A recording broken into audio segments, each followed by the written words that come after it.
is company manager at the Young Vic, which means that I look after all of the actors that come into the building, whether that ranges from the main house stage through to some of the school theatre festivals that we do, working with young people from the two boroughs. I employ all of the stage management that work in the building on a freelance basis, pairing them with the right show and the right director to put together the kind of best working teams. So I do lots of interviews, lots of meeting people, lots of having coffee with people to find the right kind of pairing. A range of things. I love the fact that every day is different. I love the fact that I get to know everyone who comes in and out of the building. So even if that's just on a really kind of short time basis, but all the cast members and everyone usually knows who I am, and I get to work directly on all of the shows.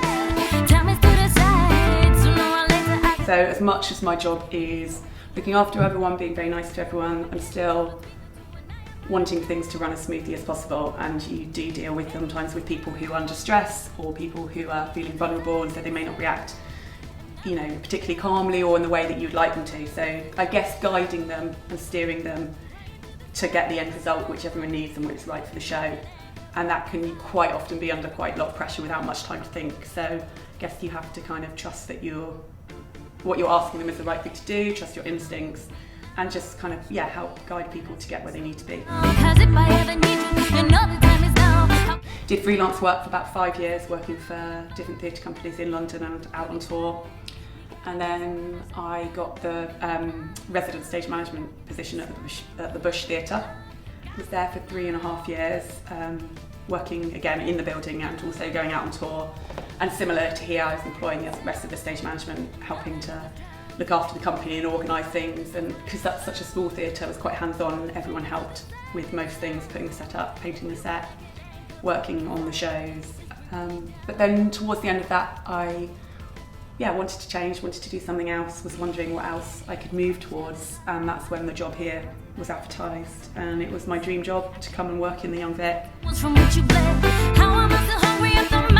Start as a stage manager, work for a range of companies and different, doesn't matter whether it's a big theatre company or a really small theatre company, you're still dealing with the same challenges. You can soon learn to read how people are feeling and what's stressing them out or what's worrying them. And just always be approachable. You can't really have your phone turned off for long chunks of time. Your job is to be there if someone needs you. And I think to be a good company manager, you've got to enjoy that fact. Because if you start to, if you felt resentful about the fact, then you wouldn't be giving part of the job that you need to give. And I think also just keeping calm, trying to keep, even if the situation seems dire, to know that it's not life and death, it is theatre, there will be a way out. And to work with good people, work with people that you trust, find people that you like and are good at their jobs, and we work well together, and then hopefully those people will have a good time and come back. So a lot of my stage management teams, they come back and work on different shows because they like the environment here at the Young Vic and they like the way we work. And we may not pay the biggest wages, but they like working here because of the high quality of the shows we do and the way that as a building we operate. So